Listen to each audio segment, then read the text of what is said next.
Kita dari komunitas Pendar, komunitas baru. Ada aku, ini ada Silvana yang bisa gabung hari ini. Silvana ini Kak Ulfa Ilyas ya. Uh, udah cukup populer sih di dunia gerakan perempuan Indonesia. Kalau Ulfa ini minta diperkenalkan sebagai Api Kartini, divisi ideologisasinya Api Kartini. Walaupun kita tahu ada ada bisa diperkenalkan sebagai yang lain juga masih berdikari online ya kak? Masih ya masih. Tapi lagi vakum dulu Oh sebentar. lagi vakum, oke. Nah jadi gitu. Nah mungkin bisa share juga kak tentang Api Kartini. Banyak yang Boleh. apalagi kalau di Aceh belum tahu bahwa ada Belum ya? Api Kartini. Apa Api Kartini itu apa sih? Oh ya. Ya, jadi Api Kartini ini kan awalnya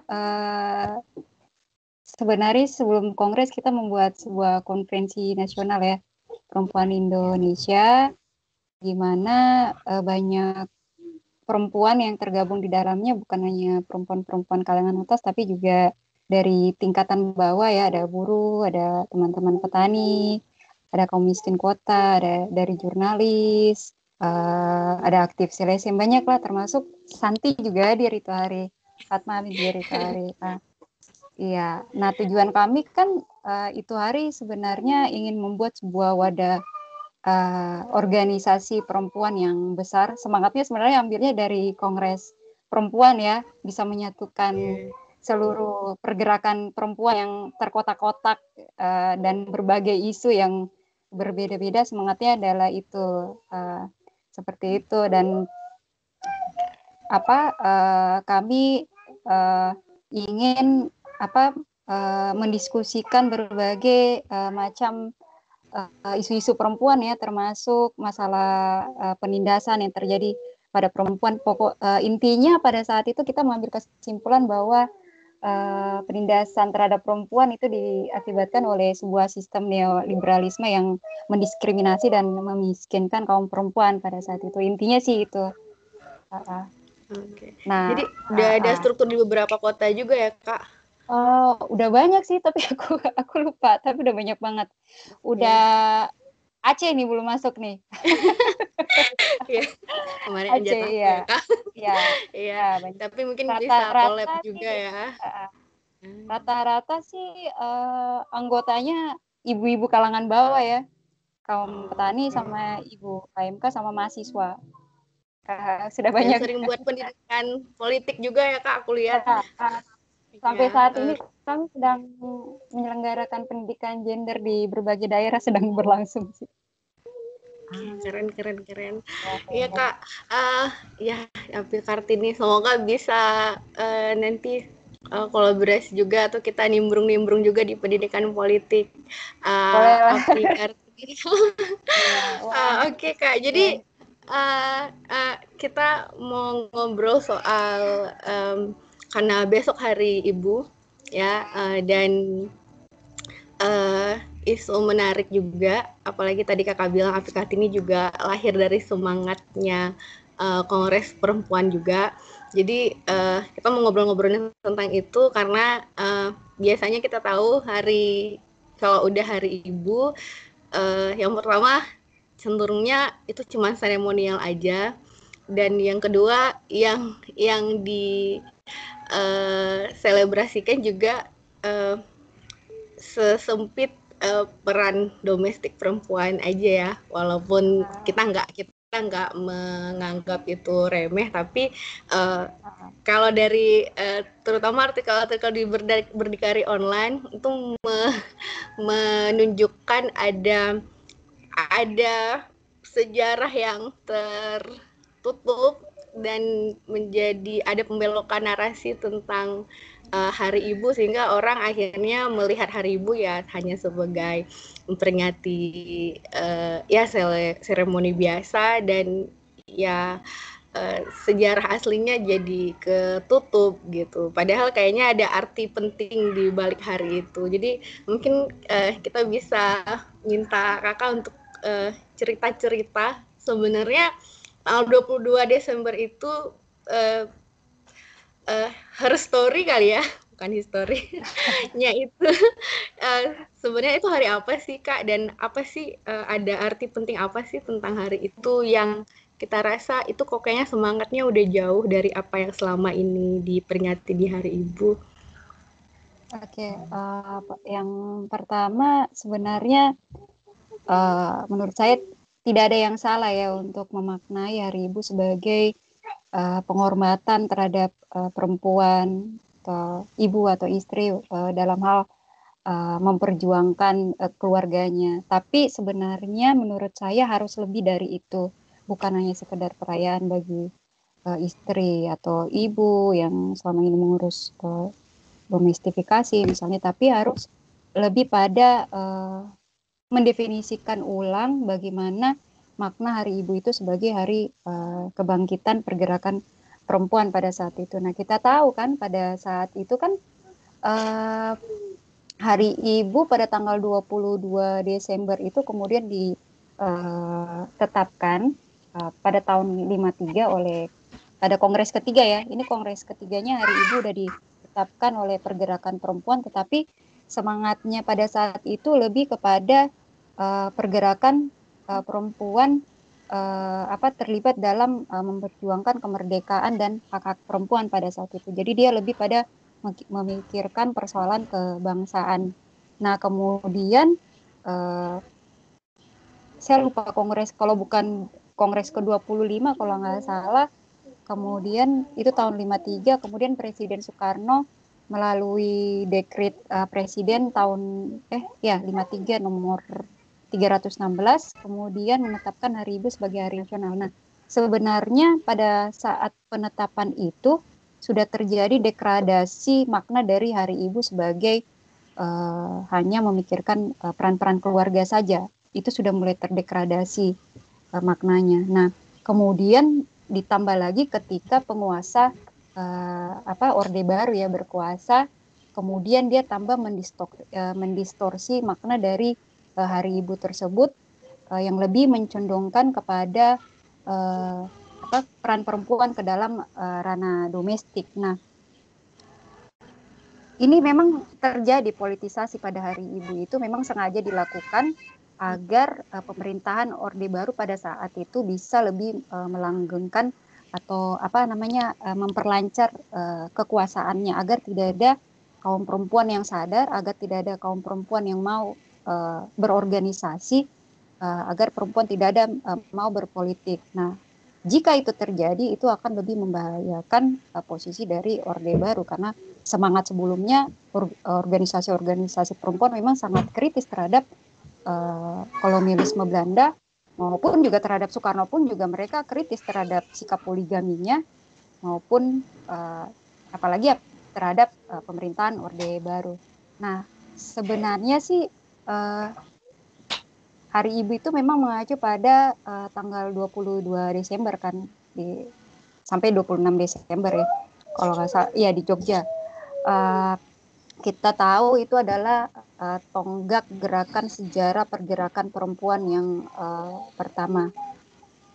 Ada berbagai organisasi perempuan yang hadir. Kalau kita lihat di bukunya si Susan Blackburn, kalau nggak salah tinjauan ulang Kongres Perempuan pertama itu ada 30-an orang, 30 organisasi perempuan yang hadir. Yang saya ingat itu cuma beberapa organisasi, wanita Utomo, Taman Siswa, kemudian Putri Indonesia, dan ada banyak lagi organisasi-organisasi pergerakan perempuan yang agamais ya, termasuk Katolik juga banyak pada saat itu. Nah, di antara 30 organisasi perempuan itu yang hadir itu ada 600-an perempuan dari berbagai aktivis perempuan dan tokoh-tokoh politik perempuan yang memang sebelumnya sudah aktif menyuarakan tentang anti kolonialisme pada saat itu, berpikir tentang kebangsaan. Mereka sudah aktif. 3 diantaranya yang menjadi penggagas yaitu istri dari Ki Hajar Dewantara, yaitu Nyi Hajar Dewantoro yang berasal dari organisasi perempuan Taman Siswa, kemudian Raden Ajeng Sukonto, itu dari Wanita Utomo, kemudian Suyatin Kartowijono kalau nggak salah itu dari organisasi Putri Indonesia. Mereka semua memang awalnya sudah aktif ya dalam dunia pergerakan, dan semangat nasionalismenya memang sangat tinggi. Nah, sebenarnya sih Kongres Perempuan ini terilhami oleh semangat nasionalisme yang tinggi dari Sumpah Pemuda ya, Oktober 1928, di mana 2 bulan sebelum Kongres Perempuan diadakan. Nah, kemudian karena itu mereka membuat gagasan bagaimana caranya kita bisa menyatukan seluruh spektrum gerakan perempuan, membicarakan semua masalah isu-isu perempuan yang dihadapi pada masa itu. Dan yang menariknya sih menurut saya adalah ternyata Kongres Perempuan ini diinisiasi oleh para guru-guru pada saat itu. Banyak guru-guru yang hadir, dan dia menginisiasi memang dari awal bagaimana kalau kita membentuk Kongres Perempuan. Nah, dalam pembukaan Kongres Perempuan sendiri pun juga kalau lihat dari buku Kongres Perempuan Susan Blackburn itu ada 1000-an tamu yang datang, bukan hanya aktivis perempuan yang datang, tapi juga dari organisasi-organisasi non perempuan. Ya, ada Budi Utomo, kemudian ada politisi-politisi pergerakan yang memang yang hadir pada saat Kongres Sumpah Pemuda. Mereka semua juga datang di situ dan mendukung sebuah organisasi perempuan itu akan muncul. Nah, kemudian kita tahu bahwa ada banyak memang isu-isu yang diangkat dalam Kongres Perempuan tersebut. Di antaranya mungkin masalah pendidikan ya, pendidikan bagi kaum perempuan. Karena kita tahu pada saat itu masih banyak kaum perempuan yang susah untuk mengakses pendidikan ya, baik dari segi biaya. Kemudian memang ada keterbatasan, hanya perempuan yang, kalau perempuan menengah kelas ke bawah itu memang agak sulit untuk mau diterima di sekolah itu. Saya kayaknya dia menganggap tidak pantas lah ya pada saat itu kelas bawah untuk bisa masuk bersekolah. Nah, kemudian pendidikan bagi anak-anak juga saat itu masih sangat kurang. Terus masalah hak-hak perempuan dalam perkawinan itu memang minim. Bukan minim sih, sebenarnya tidak ada. Mereka memang betul-betul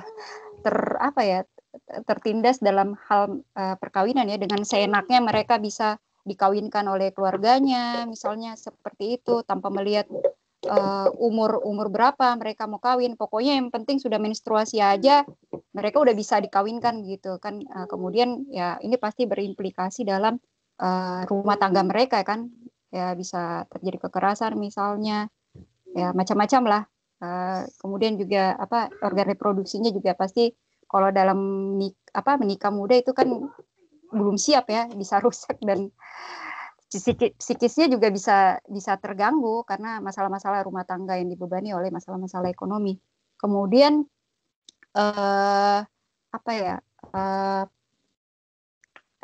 penolakan terhadap poligami. Nah, ini menjadi isu krusial dalam perdebatan dalam Kongres Perempuan, masalah poligami. Nah, ada salah satu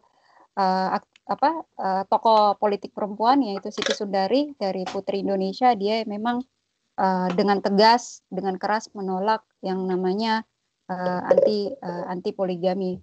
Pada saat mengkritik organisasi perempuan yang berbasis Islam yang tidak sepakat jika orang melakukan penolakan terhadap poligami dengan alasan agama ya. Memang ini memang perdebatan yang sangat keras. Makanya pada waktu itu dikurangi perdebatan poligami ini, karena ini memang bisa memecah spektrum antara organisasi nasionalis sama yang agamais. Nah, isu selanjutnya yaitu masalah ketimpangan terhadap kesejahteraan sosial.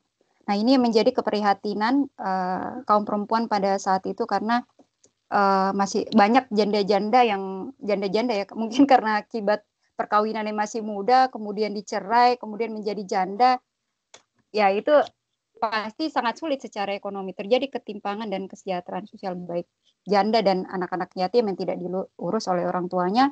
Nah, ini yang menjadi keprihatinan mereka, meminta kepada pemerintah kolonial Belanda pada saat itu untuk lebih memperhatikan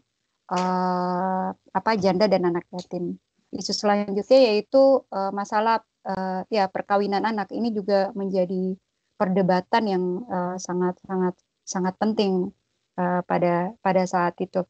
Tetapi menurut saya di balik perdebatan dan dalam perkawinan dan isu penolakan poligami pada saat itu mereka tidak memunculkan sebuah kebencian terhadap sesama organisasi. Mereka malah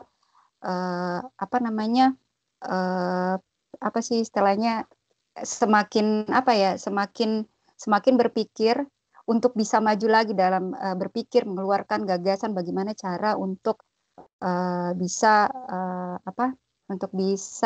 menemukan solusi-solusi yang baik dalam hal-hal yang dibahas tersebut.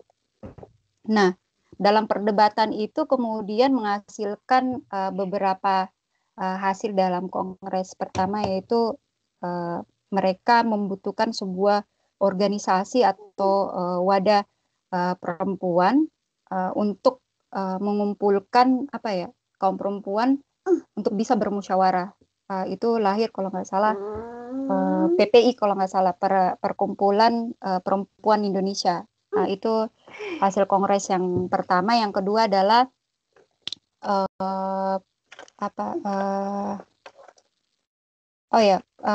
mengirim surat keterangan nikah yang harus wajib diberikan oleh pemerintah Belanda ketika orang akan menikah, karena waktu itu kan memang sangat susah ya untuk memberikan surat keterangan menikah oleh kalau istilahnya sekarang sih catatan sipil, surat keterangan nikah. Kalau dulu kan memang masih susah untuk mendapatkan itu menurut saya. Paling dalam secara agama saja tercatat, tapi kalau secara sipil memang agak susah. Nah, mereka menuntut itu surat keterangan pada waktu mereka nikah wajib diberikan oleh pemerintah. Kemudian hasil selanjutnya adalah membuat sebuah lembaga kepada kaum perempuan yang mampu untuk belajar tetapi tidak mampu secara finansial, yaitu membuat seperti study fund kayak lembaga belajar yang memberikan beasiswa kepada kaum perempuan yang mampu untuk belajar. Kemudian selanjutnya kalau nggak salah itu membuat diskusi atau diskursus tentang pemberantasan buta huruf terhadap kaum perempuan, karena memang pada saat itu masih banyak kaum perempuan yang masih buta huruf. Bahkan mereka kan yang pada saat itu hadir juga masih banyak yang masih menggunakan bahasa Melayu. Jadi sebenarnya kan semangatnya sesuai dengan 28 Oktober harus menggunakan bahasa satu, itu bahasa Indonesia, tapi dalam pidato-pidato politik dalam Kongres Perempuan itu masih banyak menggunakan bahasa-bahasa Melayu pada saat itu. Dan kemudian membuat kursus-kursus kesehatan, kemudian mencegah perkawinan anak, karena kita tahu pada saat itu perkawinan anak itu memang sangat banyak, dan mereka meminta bagaimana merevisi undang-undang perkawinan. Mungkin dalam hal ini masalah umur berapa misalnya anak bisa dikawinkan. Itu sih yang kalau kongres pertama. Oh, oke, Kak. Tapi memang menarik ya, karena yang pertama itu bukan gerakan 1-2 organisasi atau 1-2 orang, tapi kayak Kakak sebutin tadi cukup besar kalau dihadiri 600 orang perempuan, dan itu dari seluruh Indonesia ya, Kak, gitu. Itu dari, kalau yang aku baca sih itu dari Jawa, 200 berapa gitu organisasi dari Jawa. Cuman dari Sumatera itu ada tapi nggak disebutkan dalam data di buku itu yang saya tahu.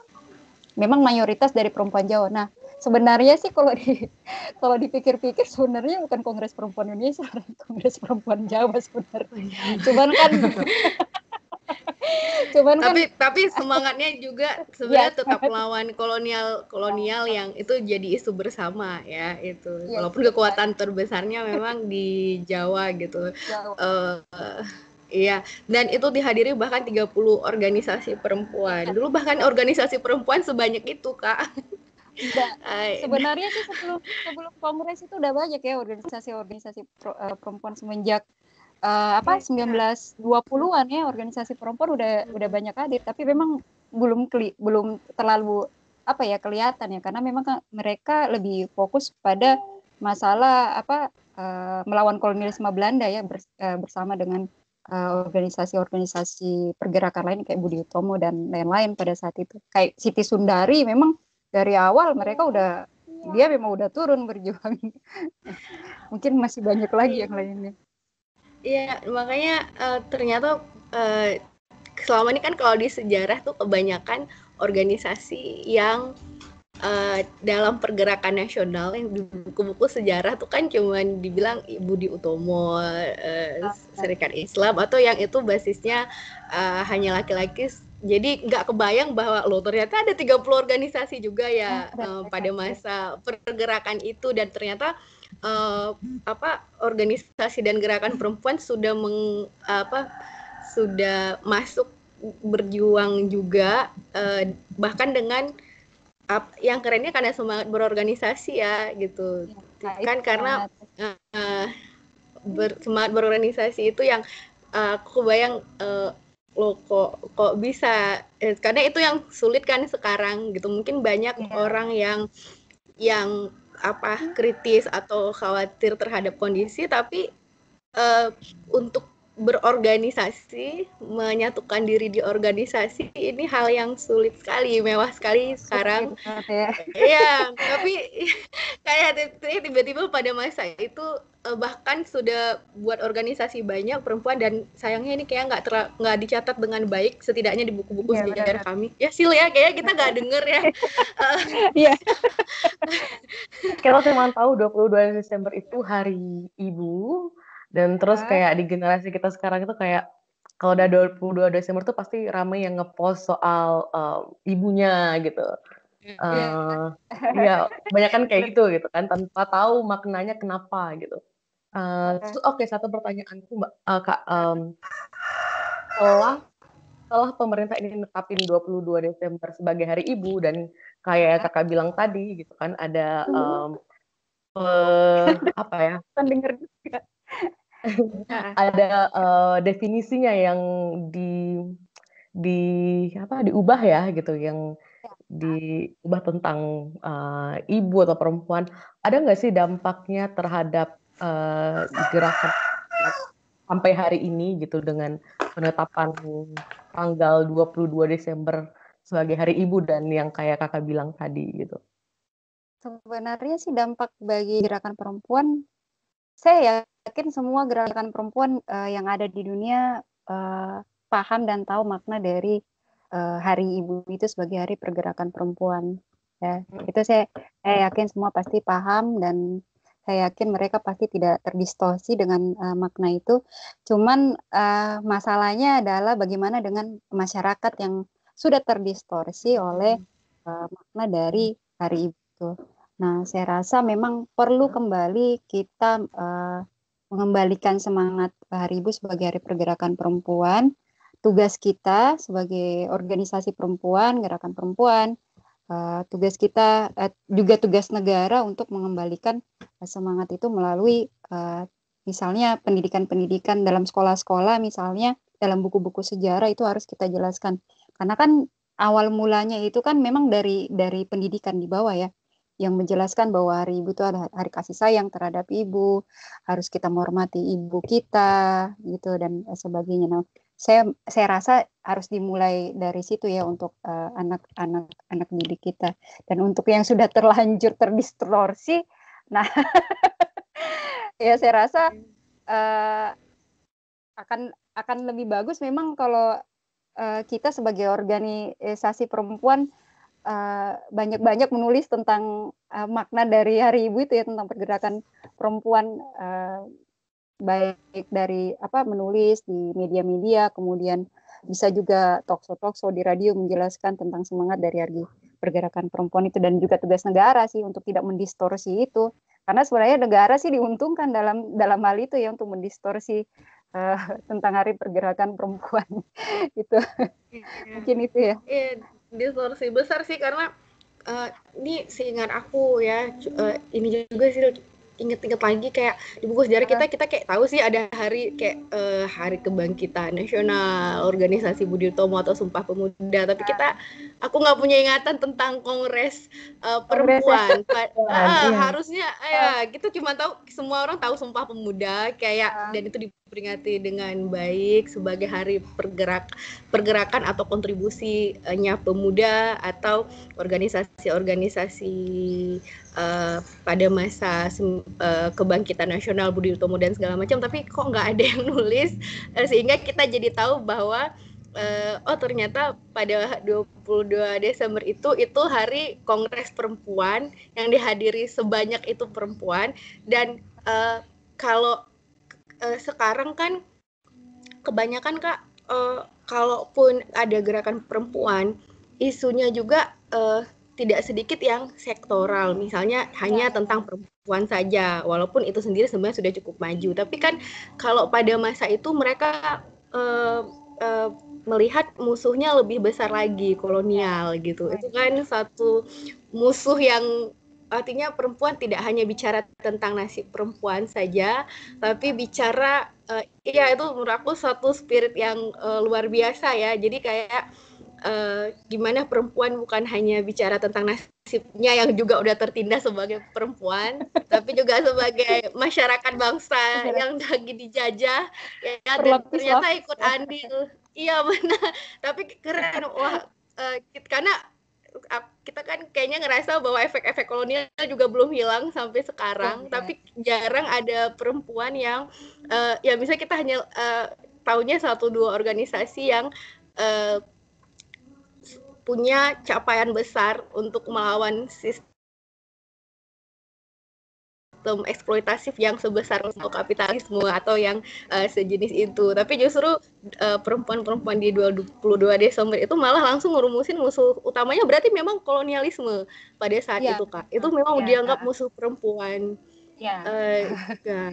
Makanya gimana sih Kak yang dilihat pada masa itu, karena melihat siapa musuh perempuan itu kan juga penting, karena kebanyakan kita tahunya sekarang kalau organisasi perempuan ya bahasnya isu-isu sektoral perempuan ya gitu. Tapi itu spirit yang aku rasa nggak kok keren banget sih dulu ngelawannya kolonialisme gitu.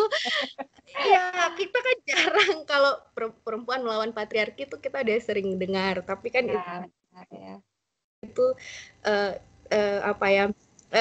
tapi ternyata musuh yang ini perumusan siapa musuh perempuan. Tapi sebenarnya ya bagaimana sih Kak memang pada saat itu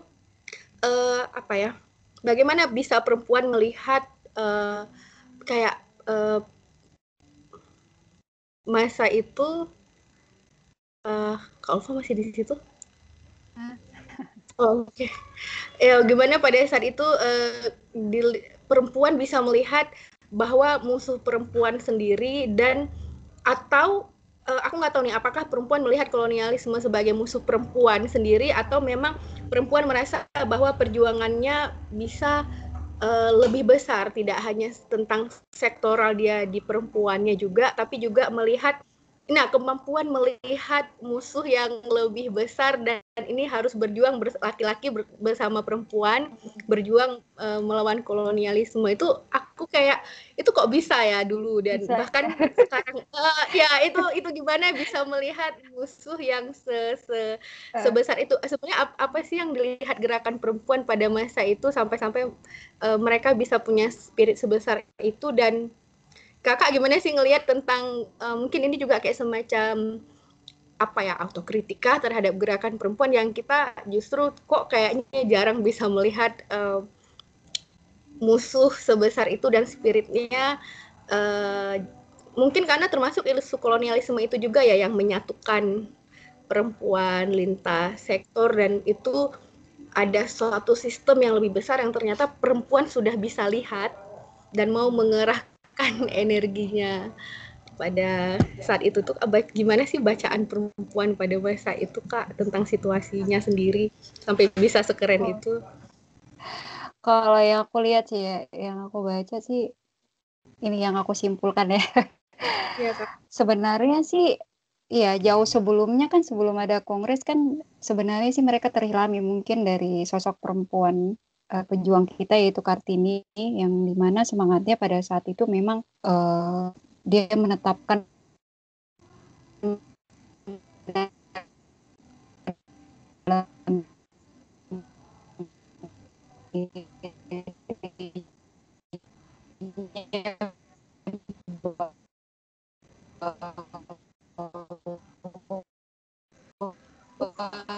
Suaranya nggak kedengaran jelas.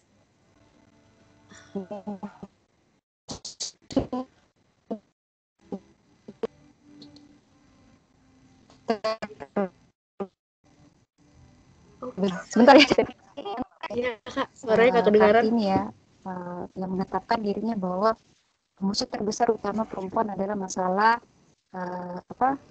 kolonialisme dan feudalisme pada saat itu. Halo. Iya, Halo? baru kedengaran, Kak. Ya. Oh, putus-putus. Ya. Bisa diulang, Ya, Kak, sorry. Kartini menganggap musuh terbesar. Tunggu, sorry. Bisa tolong nggak ya pakai kembali 2000. Apa? Paket. Apa? Di depan. Ya, sebenarnya sih semangatnya itu mengambil dari Kartini yang mengatakan bahwa musuh terbesar kaum perempuan adalah feodalisme dan neokolonialisme pada saat itu. Nah, untuk menghilangkan sistem penindasan terhadap perempuan, ya kolonialisme dan feodalisme itu harus dilawan dan dihilangkan. Dengan itu kaum perempuan mungkin bisa lebih setara dan adil. Kemudian adalah semangat dari aktivis pergerakan nasionalisme pada saat itu juga yang anti kolonialisme, yang bagaimana mereka berpikirkan agar bangsa kita terbebas dari penjajahan Belanda pada saat itu. Nah, saya pikir itu memang banyak mempengaruhi dari organisasi-organisasi perempuan pada saat itu ya. Apalagi yang hadir pada saat itu juga banyak tokoh-tokoh politik perempuan yang memang sudah terlibat di dalam perjuangan melawan kolonialisme itu, ya salah satunya si istrinya Dewantara, kemudian Siti Sundari memang, terus siapa tadi namanya itu yang aku lupa namanya siapa ya, si Sukonto yang dari Wanita Utomo. Kembali 20. Nah, kemudian kembali 20 berapa? 33.700. Nah, kemudian ini yang kemudian menjadi semangat mereka ya, membentuk organisasi perempuan. Dan dalam isu-isu yang dibawa itu memang semuanya adalah masalah kebangsaan pada saat itu ya. Isu sektoral perempuan itu kan masuk juga dalam masalah kebangsaan. Yang maksudku yang bagaimana misalnya bangsa kita ditindas oleh kolonialisme, kemudian berdampak bagi kaum perempuan dari masalah akses pendidikannya, kemudian masalah ekonomi, masalah perkawinan, itu semua berdampak bagi masalah-masalah kaum perempuan. Saya rasa sih seperti itu ya. Memang isu-isu yang diangkat menurutku memang sampai sekarang pun juga masih sangat relevan ya, masalah perkawinan anak, ya poligami, kemudian terus masalah pendidikan, dan saya rasa sampai sekarang juga masih sangat relevan. Mungkin kayak gitu deh. Iya, iya sih Kak. Memang aku jadi bertanya-tanya juga gitu, kok dulu orang bisa melihat musuh yang sebesar itu bahkan dengan jelas, bahkan bisa jadi rumusan untuk gerakan, dan itu bahkan jadi strategi untuk menyatukan gerakan. Tapi ya gerakan kita sekarang kayak termasuk mungkin susah melihat musuh bersama, termasuk musuh yang lebih besar, musuh yang lebih sistemik gitu. Jadi kok kita sekarang kok lebih susah ya gitu. Itu kenapa sih Kak, menurut Kakak? Kenapa Ya. kita kok susah sekali? Nggak kok kita susah bisa keren kayak dulu. Itu kira-kira kenapa sih Kak? Iya, karena kan udah kita tuh gerakan perempuan memang udah terlalu lama kayak didiamkan oleh Orde Baru, ditindas, tidak boleh berorganisasi gitu. Jadi terlalu banyak vakum di kalangan kaum perempuan pada saat itu, sehingga untuk berbicara politik saja itu memang mereka sangat susah. Jadi mereka takut. Nah, setelah kejatuhan Soeharto itu kan 98 baru mereka berani untuk berbicara dan mengusung isu-isu tentang masalah reformasi, pendiktatoran Orde Baru, kejatuhan Soeharto. Nah, mulai dari saat itu saya pikir perempuan sudah mulai berbicara. Tapi memang masih banyak kaum perempuan, gerakan-gerakan perempuan memang yang isunya memang masih dalam ranah-ranah yang saya bukan menganggap itu tidak penting, tapi bukan isu pokok dari gerakan perempuan itu sendiri ya, misalnya masalah kemiskinan yang terjadi kepada kaum perempuan yang mengakibatkan tingkat kekerasan terhadap dalam rumah tangga, misalnya kekerasan perekonomian, kemudian terhadap anak, itu banyak terjadi. Nah, saya pikir seperti itu. Terlalu lama pembungkaman terhadap kaum perempuan, terhadap organisasi perempuan, sehingga memang ya agak sulit ya. Sehingga sekarang isu-isunya memang lebih lebih pada isu-isu yang misalnya masalah politik perempuan. Bukan saya anggap tidak penting, itu adalah sesuatu hal yang penting juga, tetapi kan ada isu besar yang isu jangka panjang menurut saya yang harus kita pikirkan. Kalau jangka pendek misalnya kita minta rancangan undang-undang penghapusan kekerasan seksual disahkan, kemudian undang-undang anak kemarin ya itu disahkan. Itu adalah isu-isu jangka pendek. Tapi pertanyaannya adalah apakah ketika undang-undang itu kemudian disahkan, undang-undang perlindungan anak, undang-undang perlindungan terhadap perempuan disahkan, kemudian bisa menghapuskan sistem kekerasan terhadap anak, sistem perkawinan terhadap anak, kemudian kekerasan terhadap perempuan, apakah itu bisa terhentikan? Kan tidak kan?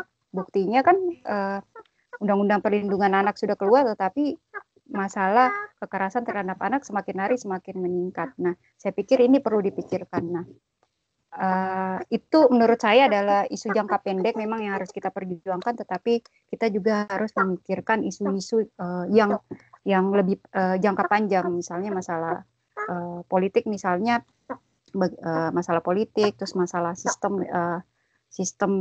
sebuah sistem yang menindas kaum perempuan itu seperti apa. Misalnya kalau kita sekarang menganggap isu besar kita adalah neoliberalisme yang meminggirkan kaum perempuan dan menindas kaum perempuan.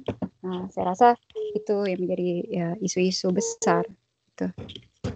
Ya, memang kayak itu tadi ya, kalau kita ngelihat perempuan melawan patriarki itu dia sering, tapi perempuan memahami ada satu sistem lain yang lebih besar, tapi kita nggak ngeh dan nggak memberikan perhatian ya. Tapi yang paling sedihnya kita nggak ngeh sih, kayak makanya kita ngelihat isu terhadap perempuan hanya di sektor perempuannya aja ya. Kadang-kadang kayak jadi ya sangat elektoral, tidak seperti kayak kolonialisme, musuh bersama, lalu perempuan juga ikut andil dulu, dan apalagi padahal kayak bilang tadi efeknya sekarang masih besar, tapi kita jarang itu. Nah mungkin itu ya aku rasa yang semangat dari 22 Desember yang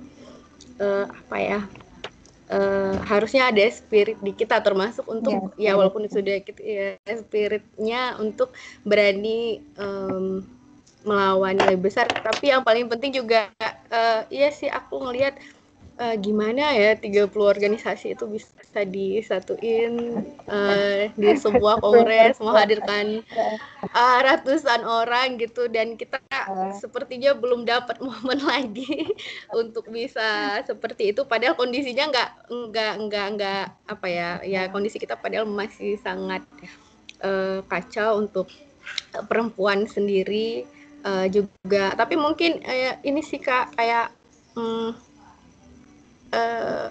apa ya, melihat perempuan juga bagian dari satu perjuangan yang lebih besar lagi ya. Jadi kayak oke, perempuan berjuang untuk dirinya sendiri, satu hal ya aku rasa, tapi yang kerennya juga hal itu yang aku rasa harusnya itu jadi refleksi dan kritik untuk yang sekarang, bahwa perempuan berjuang untuk dirinya sendiri, tapi juga nggak lupa untuk berjuang bersama rakyat lainnya untuk satu sistem yang lebih besar menindas.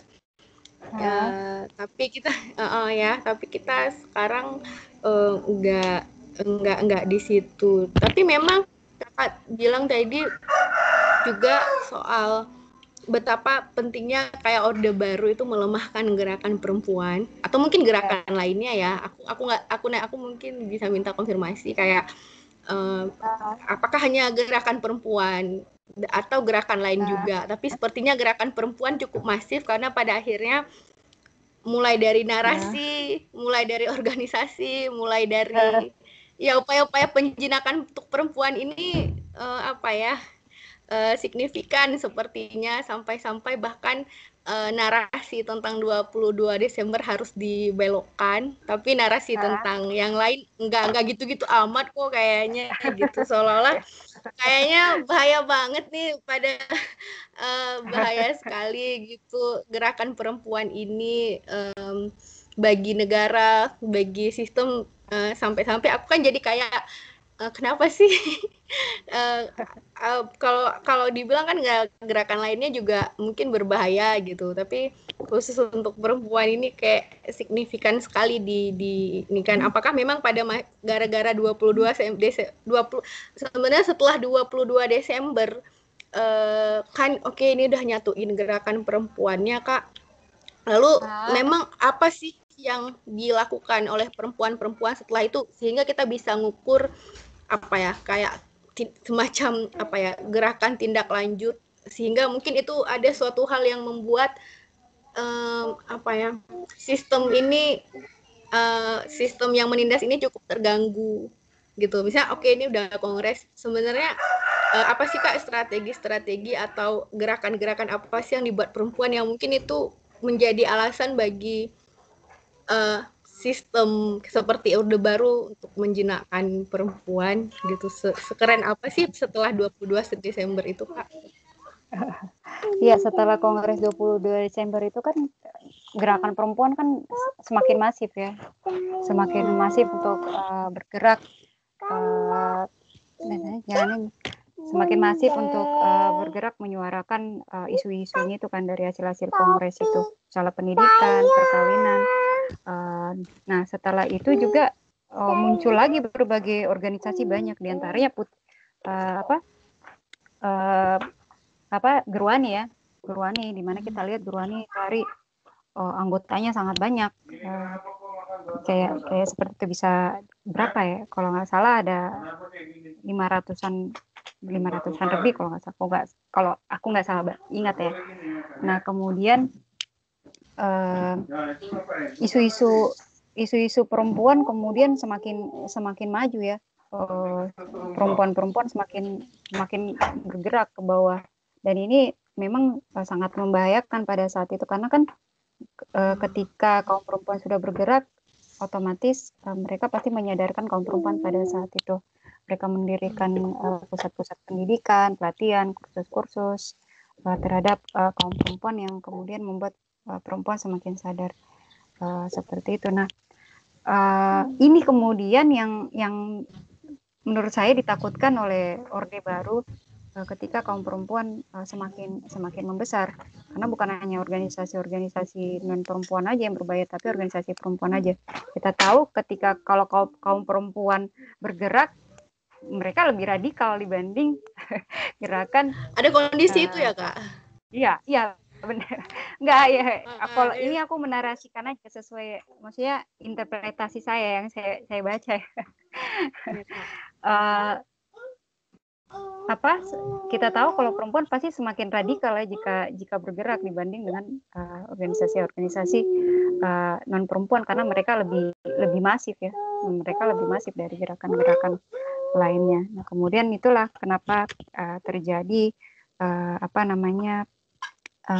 G30S kemudian membungkam aktivis-aktivis kiri ya yang dianggap komunis dan yang berafiliasi dengan komunis itu kemudian dibungkam karena memang sangat membahayakan bagi Orde Baru pada saat itu. Saya lupa tadi pertanyaan selanjutnya. Iya, itu sih Kak. Iya, kayak aku kebayang dulu berarti memang radikal sekali ya gerakan perempuan.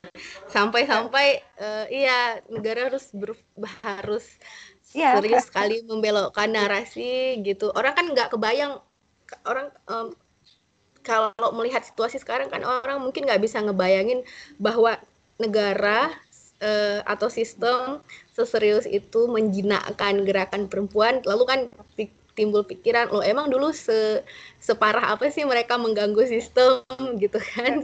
Orang mungkin nggak kebayang bahwa mereka segila itu, mereka sekeren itu, mereka seradikal itu, dan mereka sebesar itu sampai-sampai harus ada upaya serius untuk pembungkaman dan penjinakan. Dan mungkin karena dan ini mungkin penting ketika bagi sistem juga, perempuan nggak pernah tahu seberapa besar gerakan yang pernah mereka punya gitu, perempuan. Nah makanya aku rasa tentang aku nggak tahu sih apakah ini bisa dibilang glorifikasi sejarah sehingga itu menaikkan lagi semangat perempuan biar mereka tahu bahwa ada satu, kadang-kadang kan spirit sejarah ini penting kan Kak, sehingga orang bisa tahu bahwa oh perempuan pernah bisa semengerikan itu ya, ternyata perempuan bisa ya seberbahaya itu sampai level sistem harus menjinakkan dan membungkam, karena ketidakpahaman terhadap kekuatan perempuan itu aku rasa itu juga narasi yang penting dibuat oleh negara, mungkin oleh sistem, sehingga perempuan selalu merasa kita nggak akan bisa berbuat banyak, kita nggak pernah tahu bahwa kita pernah bisa semengganggu sistem itu, kita nggak pernah tahu bahwa negara se-insecure itu sama gerakan perempuan di satu masa, dan perempuan sendiri nggak tahu, jadi kita kayak jadi inferior juga terhadap gerakan kita, terhadap diri kita. Makanya itu kayak aku tadi kayak penasaran, emang dulu semengerikan apa dan seberbahaya apa, dan kita nggak tahu apa sih terhadap sejarah besarnya sejarah gerakan perempuan ada gitu, karena kayak yang aku bilang tadi kita di sejarah nggak dikasih tahu gitu. Aku juga kayak belajar lagi sih bahwa oh ternyata dulu sekeren itu ya gitu, dan itu pasti mempengaruhi spirit perempuan yang sekarang kan Kak, bahwa upaya kayak secara psikologis menjatuhkan semangat perempuan, juga termasuk dengan orang tidak percaya bahwa perempuan bisa punya gerakan yang besar yang bisa mengganggu sistem. Itu sih Kak. Jadi aku rasa memang narasi menggambarkan kembali semangat atau sejarah yang menunjukkan bahwa perempuan ternyata bisa punya gerakan yang ya sistem sampai harus melakukan pembungkaman. Orang harusnya kan juga punya pertanyaan seperti itu gitu. Emang perempuan pernah mengerikan apa? Tapi memang upaya penjinakan ini ya kayak aku juga seperti upaya penjinakan itu memang cukup serius ya dilakukan negara serius. untuk menggerakkan perempuan ini. Jadi bukan hanya sekedar perempuannya sendiri, tapi memang sistemnya juga secara serius menjinakkan gerakan dan pembungkaman ya memang Kak ya. Gitu. Karena ini kita nggak ngeh gitu.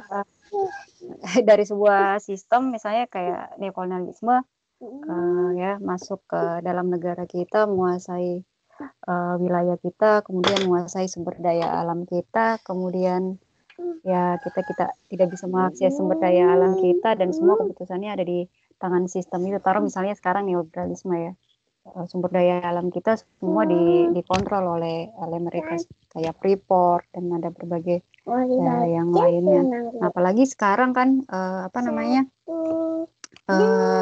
undang-undang Omnibus Law ya yang lebih menggampangkan investor asing bisa masuk ke Indonesia ya, menanamkan investasinya dan mengambil lebih banyak keuntungan dari negara kita. Kemudian bisa sebanyak-banyaknya memasukkan tenaga kerjanya dengan upah mungkin ya lebih tinggi dari upah tenaga kerja kita yang ada di sini. Saya pikir itu sih ya. Banyak hal.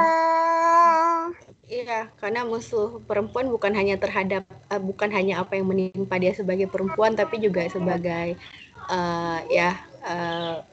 kelas bawah juga ya. Ini juga mungkin ya. Jadi harusnya perjuangannya juga lebih menyeluruh, lebih komprehensif gitu. Karena kalau mungkin ya kita bisa berjuang dalam penindasan yang kita alami sebagai perempuan, tapi kita lupa bahwa sebagai rakyat yang tidak sama sistem, yang walaupun berjenis kelamin perempuan, yang punya musuh sama juga dengan laki-laki. Karena kadang-kadang perjuangan suka sektoral kan Kak, perempuan berjuang sendiri gitu, laki-laki berjuang sendiri padahal musuhnya sama gitu.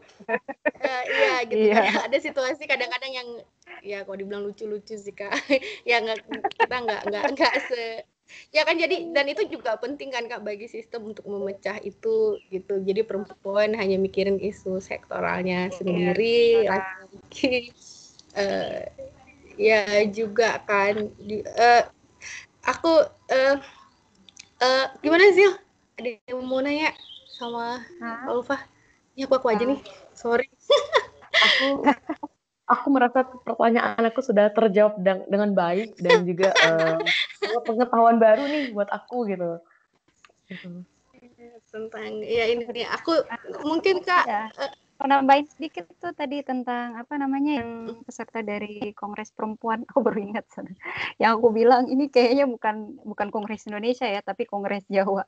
Nah, sebenarnya sih banyak organisasi perempuan pada saat itu yang diundang untuk bisa hadir ya dalam kongres itu. Cuman karena mereka semua ingin hadir, cuman masalahnya adalah banyak kendala. Satu mungkin masalah transportasi ya, karena ya kayaknya belum ada transportasi udara ya pada saat itu. Iya benar. Dan situasi perempuan sendiri juga kali kayak yang buat jadi susah untuk mobile, nggak kayak perempuan sekarang. Itu pasti kita bisa kebayang. Transportasi, kemudian masalah keluarga, kemudian juga dekat dengan hari raya kan. Ya, itu mungkin banyak pertimbangan-pertimbangan. Iya. Gitu. Jadi tapi gimana pun walaupun di Jawa sendiri ngumpulin 500 orang di satu pulau juga kayaknya suatu prestasi besar, karena kita belum untuk sekarang itu nggak hitung kongres partai.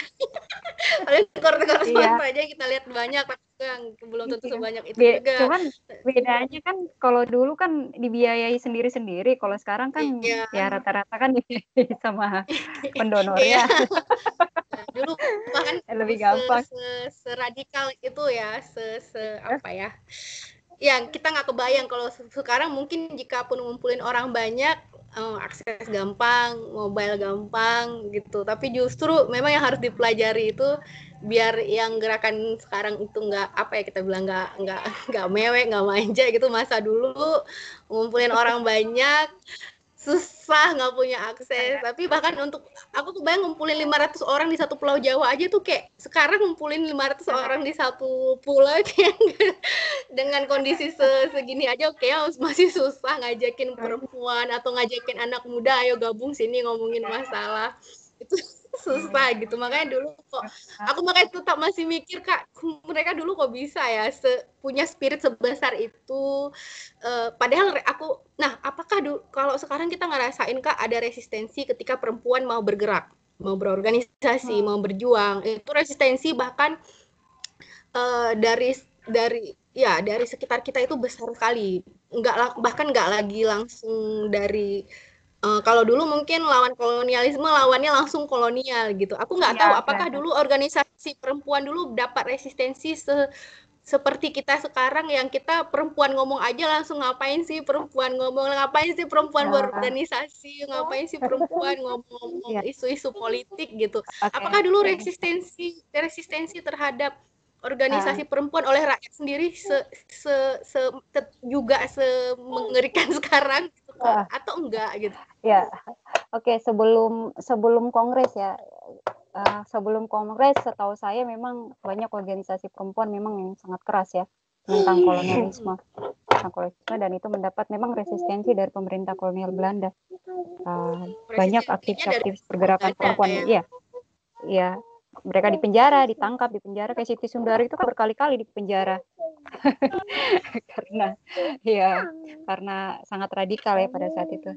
Nah, pasca setelah Kongres Perempuan, sebenarnya dalam Kongres Perempuan itu hadir juga pemerintahan kolonial Belanda dan mereka sebenarnya sangat mengapresiasi dari gerakan Kongres Perempuan itu. Yang aku lihat di buku Susan Blackburn, mereka mengapresiasi kenapa? Karena mereka tidak mengetahui ya dari hasil laporan-laporan itu, mereka menganggap bahwa dalam kongres itu yang dibahas tidak menyangkut masalah hal politik. Mereka cuma bicara tentang masalah perempuan dan perempuan. Itu justru salah satu strategi politiknya juga ya, keren. Nah, itu yang dianggap ya itu kan prestasi pemerintah Belanda ya. Dia menganggap itu bukan suatu hal yang membahayakan kalau cuma meminta pendidikan bagi perempuan, masalah perkawinan itu. Nah, itu bagi dia, padahal sebenarnya itu adalah masalah kebangsaan juga yang membahayakan bagi pemerintah Belanda pada saat itu seharusnya. Tapi nggak tahu, kayak dia nggak ngeh ya. Nggak sampai kali. Itu sih. Tapi itu strategi politik yang keren juga sih, karena kita jadi lebih bisa bergerak. Kalau nggak mungkin dari sebelum kongres sudah dibubarin kongresnya, kayak kita di sini belum udah dibubarin. Mau tentang kolonialisme, pokoknya Belanda harus pergi dari sini. Udah out semua. Belum sempat kongres. Iya. Tapi resistensi dari rakyat sendirinya itu, misalnya kayak dulu mungkin aku ini perasaanku ya, makanya aku juga minta konfirmasi. Kalau dulu mungkin apakah organisasi perempuan, organisasi pemuda, atau organisasi yang banyak anggotanya laki-laki itu cenderung kompak dan dengan rakyat sendiri. Karena kalau kita kan sekarang, Kak, ketika mau bangun organisasi atau gerakan perempuan, itu resistensinya nggak langsung dulu dari sistem, dari pemerintah, dari rakyat sendiri, yang ya keluarga, dari tetangga, dari masyarakat. Resistensinya itu sudah setinggi itu gitu. Jadi anggapannya ketika perempuan sudah mau aktif berorganisasi politik itu orang langsung bahkan mencemburu gitu ya, di kondisi efek patriarki juga, efek upaya penjinakan yang sudah terdoktrin juga. Tapi aku merasa ketika dulu perempuan memang bisa berkembang sebesar itu, seradikal itu, resistensi dari masyarakatnya sendiri nggak separah kita sekarang, apakah? Sebenarnya sih pada saat itu juga ada resistensi dari berbagai organisasi baik dalam tingkat masyarakat juga ada. Ketika mendengar akan diadakan kongres, saya lupa ya, ada beberapa aktivis pergerakan yang mengatakan sama berbagai masyarakat, kok apa bahasa Jawanya aku lupa sih, wong perempuan kok berkongres, emang apa yang mau dibicarakan gitu loh. Itu maksudnya. Tapi saya lupa dari dulu udah digituin ya, kan? Ada yang seperti itu, dari faktor keluarga misalnya, ada beberapa juga aktivis pergerakan yang emang agak-agak apa sih yang nggak setuju ya. Saya kalau perempuan mau berkongres, saya mikirnya emang apa yang mau bicarakan orang isu kita ini, kok kamu mau bicara ini apa? Cuman itu kan ya nggak terlalu dianggap oleh apa gerakan perempuan, organisasi perempuan pada saat itu. Itu sih yang aku lihat. Cuman mungkin dari udah faktor radikal keluarga aja kali juga ya ada. Kak gitu. Iya, Ya, maksud faktor aku keluarga kayak juga membayangkan. pasti ada ya. Sampai sekarang pun ya. Banyak Iya, nah, seperti kalau sekarang memang kerasa sekali gitu. nggak Makanya aku kerasa. mikir apa dulu resistensinya nggak cukup tinggi sampai-sampai ini cewek-cewek atau perempuan-perempuan kok bisa seradikal itu, bisa apa intens itu berorganisasi gitu. Karena bukan hanya berkumpul tapi sudah berorganisasi. Jadi kita membayangkan aktivitas-aktivitas yang serius dan bahkan radikal, bahkan sampai masuk penjara gitu. Jadi ya mungkin itu juga ya kayak yang bisa kita pelajari dari gerakan yang berpuncak di 22 Desember ini, bahwa ya kita emang udah dinyinyirin dari dulu. Kita emang iya kita emang udah dapet resistensi, yang sedihnya bahkan dari masyarakat sendiri kita udah di down kan, dijatuhkan mental. Kalau kita dijatuhin mental sama kolonial, kita mungkin nggak kaget-kaget amat gitu, emang musuh gitu. Kita orang terdekat sendiri ya. Iya, kita memperjuangkan misal perempuan atau bahkan rakyat, tapi rakyat dan perempuan sendiri resi sama kita gitu. Tapi mungkin ada spirit yang keren yang dimiliki perempuan zaman dulu yang masih bisa masa bodoh dengan itu, sedangkan kita dengan kondisi ya mungkin karena efek pelemahan secara psikis juga ya, yang sekarang bukan hanya secara pengetahuan, bahwa ketika perempuan terus-terusan di apa ya, dijatuhkan secara psikis, dia tidak layak berjuang, dia kalau sudah berjuang akan dianggap merusak keluarga, bahkan merusak masyarakat. Itu kan orang jadi mau belum berjuang aja udah insecure duluan, dan aku rasa itu juga masalah yang banyak dihadapi perempuan ketika mau bergerak berorganisasi, apalagi di Aceh hasil kita lebih parah, agak ya, parah ya. Benar. Iya, jadi ya aku rasa itu juga refleksi penting agar ya mungkin dengan kondisi yang sama apa ya, sama beratnya, sama resistensinya, upaya penjinakan dan pembungkaman sekeras itu, yang dulu juga nggak kalah keras juga, tapi dulu cewek-ceweknya tetap strong mungkin. Itu umur 20-an ya mereka itu yang rata-rata ikut kongres. Iya, umur 20-an, iya. Rata-rata ya 20-an dan itu udah banyak yang sudah menikah. Ya umur segitu sih 20-an sih yang aku baca. Tapi dia tetap ini ya, tetap radikal, tetap banget ya itu gitu. Karena itu mungkin yang harus kita pelajari juga dari gerakan perempuan masa itu. Kayak nanti jangan merasa perempuan sekarang ya walaupun ini bisa jadi sih Kak, kayak ya perempuan sekarang sulit bergerak. Ya dari dulu kali kayak dari dulu perempuan sulit bergerak. Gitu ya. Nggak pernah ada masa permisif perempuan. Oh dulu enak gitu, padahal nggak juga ya, mau dari dulu sampai sekarang. Lebih kerasa sih penindasannya dulu. Kalau sekarang sih memang agak lebih halus ya. Kalau dulu langsung ya dulu sekarang ya penjara lebih masif ya Kak dulu gitu. Ya, sekarang lebih halus banget. Mati mendadak halus banget. Ya sih, jadi penjinakan pengetahuan dan psikis, jadi orang nggak sempat berjuang sama udah dijinakin duluan dan lebih soft karena yang dijatuhkan. Kalau dulu orang bergerak dulu tapi kemudian diintimidasi. Kalau dulu sekarang dibuat strateginya kalau bisa jangan bergerak, nggak sampai bergerak, diintimidasi psikis, di hegemoni secara pengetahuan sehingga perempuan merasa kayak gitu ya, dia di inferior, merasa nggak bisa bergerak, nggak mungkin nyatu gitu. Iya.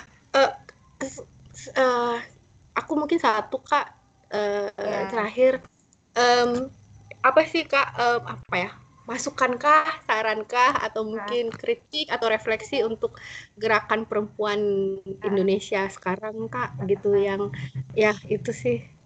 Gimana sih kalau kakak melihat gerakan perempuan sekarang dan apa ya yang ya saran-saran masukan mungkin kak yang ini.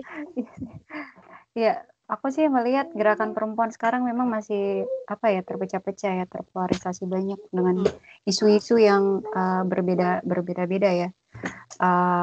Cuman sekarang mungkin karena lagi banyak-banyaknya kasus kekerasan terhadap perempuan dan anak, maka mungkin isu ini sudah banyak digunakan oleh gerakan-gerakan perempuan, dan ini sebenarnya bisa menyatukan gerakan perempuan lewat isu kekerasan itu.